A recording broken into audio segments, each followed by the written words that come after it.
Welcome to Health Center from SUNY Downstate Medical Center. My name is Julie Black-Peart and I'll be your host today. Today I'd like to discuss a topic about healthcare and traditional and non-traditional roles.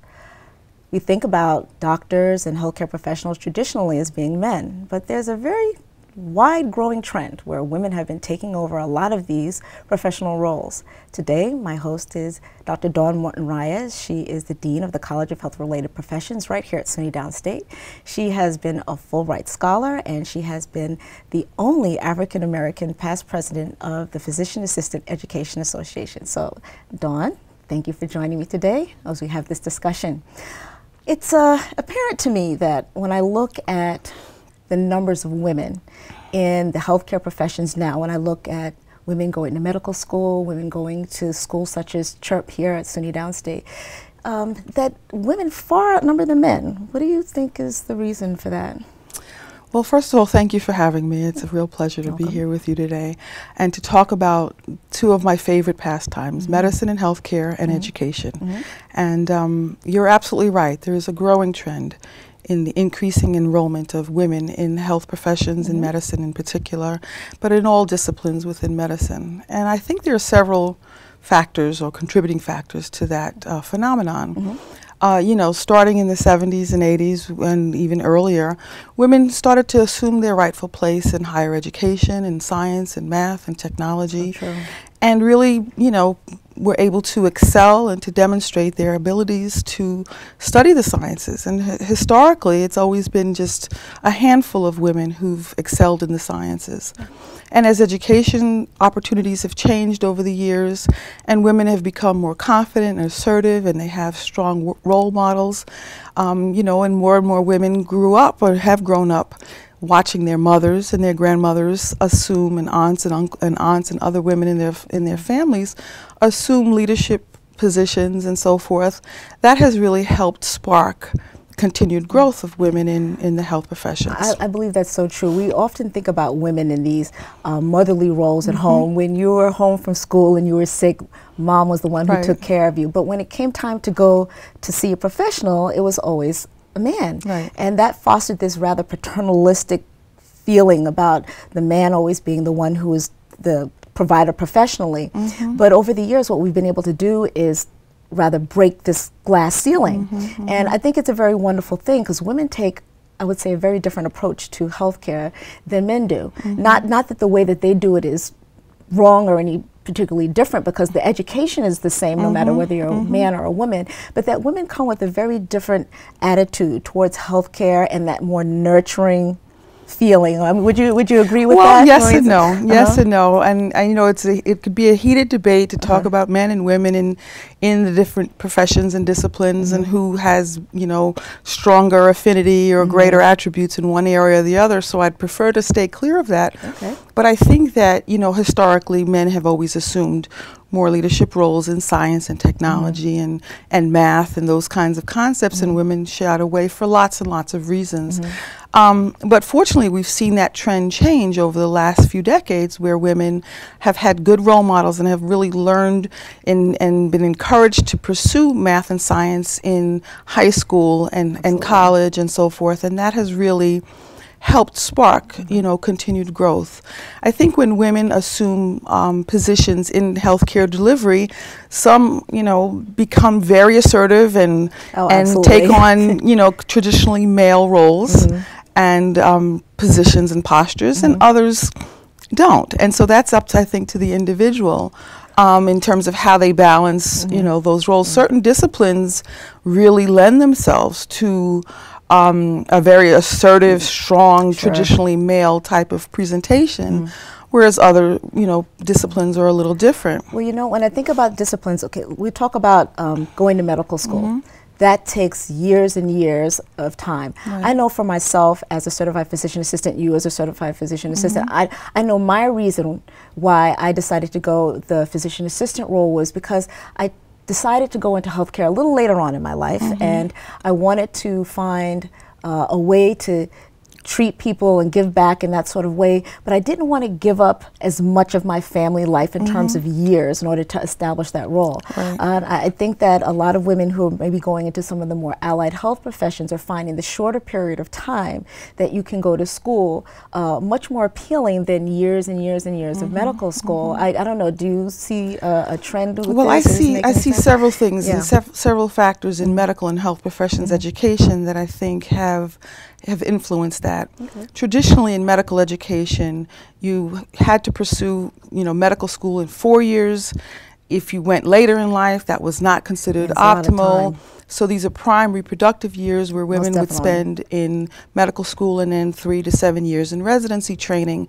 And the hours in traditional residency training years ago did not lend themselves to, a work-life balance. Right. As the regulations in medical education have changed, so have the abilities or the flexibilities that enable women to really blend their family life and their professional lives together. So we're seeing more and more women able to access medical education in a more comfortable way.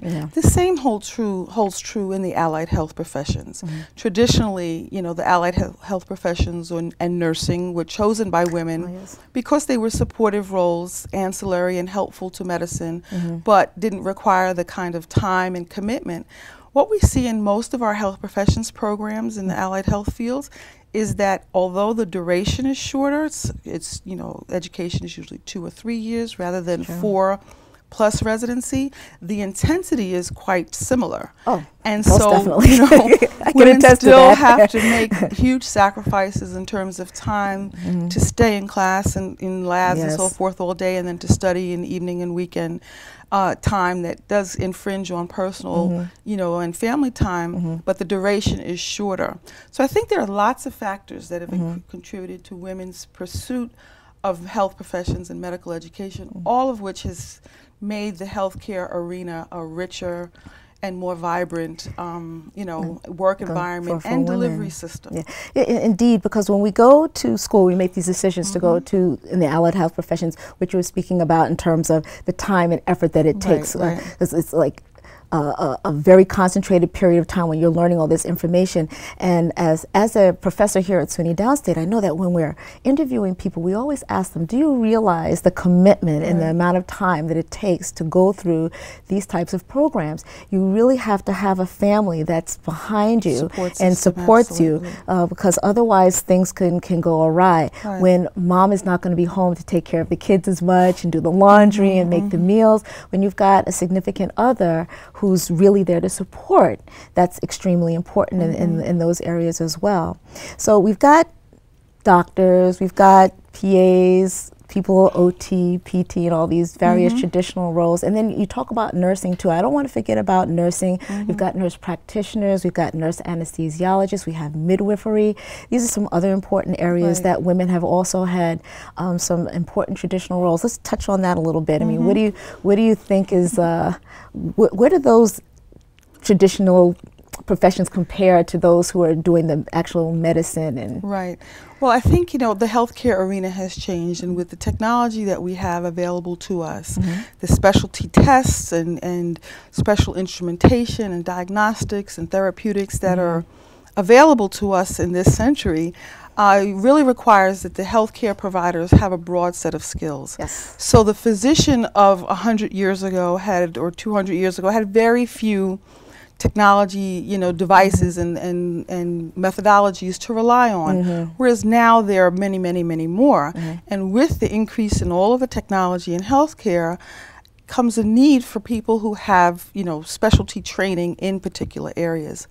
In addition, the importance of therapeutics and health promotion and disease prevention and all the other aspects that we now know are vital to good health care and to good recovery and restoration of function and all of those things really broadens the playing field. And so while physicians have always and will always provide a vital role, the playing field has gotten so broad and so vast that it really does require the support services and technology and assistance and direct patient care services of a broad range of professionals. Because it really is a true team effort.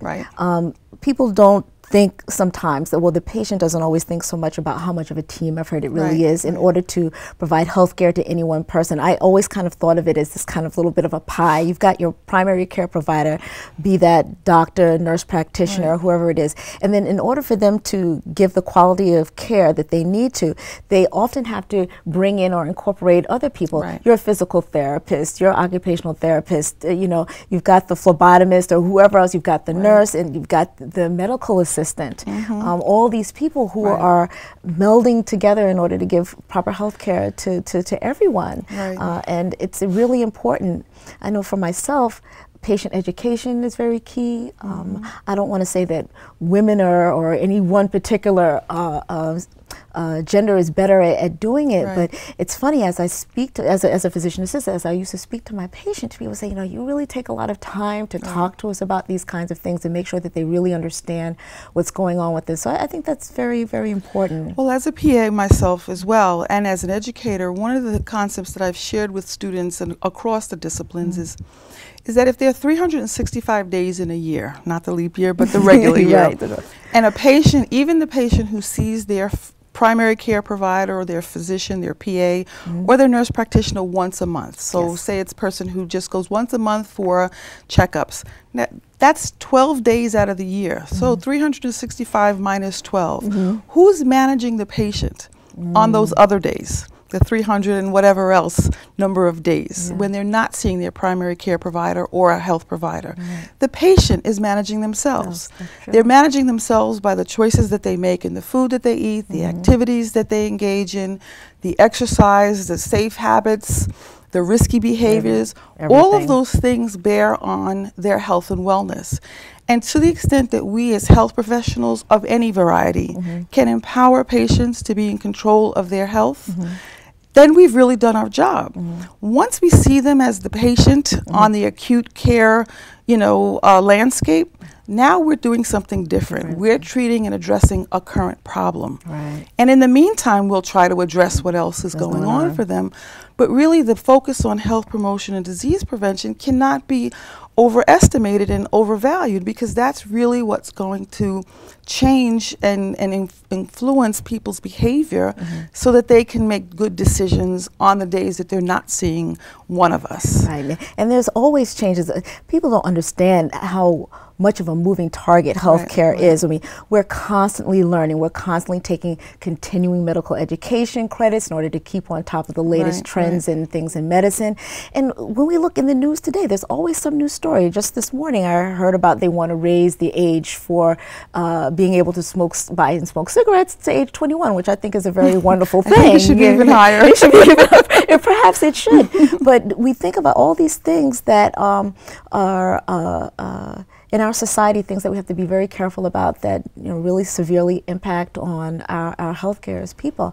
And then when I think about going back to where women got their start in healthcare, I think about Dr. Susan Maria Smith McKinney Stewart, who was the very first African-American doctor in the state of New York, the third in the United States. And she graduated valedictorian from New York Medical College, Yes, I think it was in 1870 or 1790, somewhere in there, and that's a really wonderful thing. And she was a resident of Brooklyn. Dr. Susan Smith McKinney Nursing and Rehabilitation Center is named after her. She has a street named after her, and it's people like her who broke the mold and paved the way for people like us to be able to pursue these wonderful profession of healthcare and bring it into a different light that we have for today. You know, I have the utmost respect for the dynamic and powerful and strong women who've preceded me. They have charted the course for me, and they had no idea of knowing or no way of knowing that they were shaping the lives of the women that would follow them. You know, but we look to those to see, well, if they were able to accomplish unbelievable feats in their day and time with all of the limitations that were imposed on society and men and women and race and all those factors that to a certain extent still exist, but are certainly less and different than they were years and years ago. If they were able to excel, we have no choice but to pursue our talents and our abilities to the best of our capability. Yes. And so I pay, respect to those who have preceded me. I know that their journey was not easy, and I'm grateful to them for that. And we're doing it in so many different areas, women in the military, women in government and healthcare, all these different areas. And if I could say that you've always been a role model to me, myself being a graduate of the physician assistant program here at SUNY Downstate, it's good to have, and we need to have role models, mentors, people to look up to in order to help us guide ourselves through lives and have somebody show us the way. We live in a very individualized society where, and it's part of our culture, where we focus on ourselves and our own achievements and what we'd like to accomplish. But the reality is none of us have arrived alone. We've all arrived on the backs or the strength or the energy of other people. That's true. And they've, men and women, and as one who went back to school after becoming a PA and a mom of 3, working full time, and went back to school to pursue my doctorate, I was only really able to accomplish that because I had the support of a family and of children and of a husband who said, do what you need to do. And, so we don't have, home cooked meals every day, or we don't have everything running smoothly as it did before, because I had those traditional roles and responsibilities covered as well. Excuse me. They were supportive of it. And so it takes a village, and that is such a true statement. Most definitely. Across the board. Yes. And so when I look at our, this generation of health professionals, men and women, the lines and responsibilities and roles are starting to blur more and more. We see more and more, dads taking very direct parenting, responsibilities very seriously, and I applaud that. We see women from, we fortunately enroll a very wide, diverse population of students here at Downstate.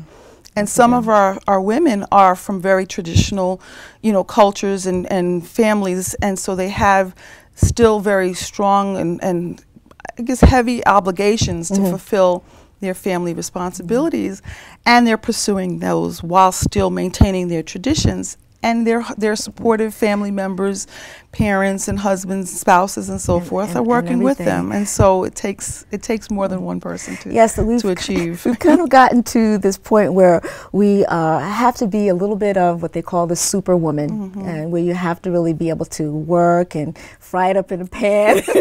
Well, they say earn the bacon and fry it up as well. Yes.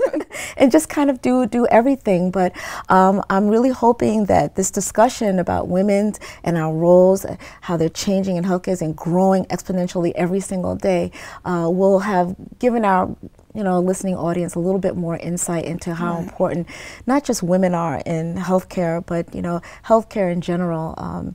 It's really a moving target. Every time you turn around, there's some story about something going on with some hospital or something, or some new invention, and people are just, I think, very awed by medicine. There's so much now that's available on the internet.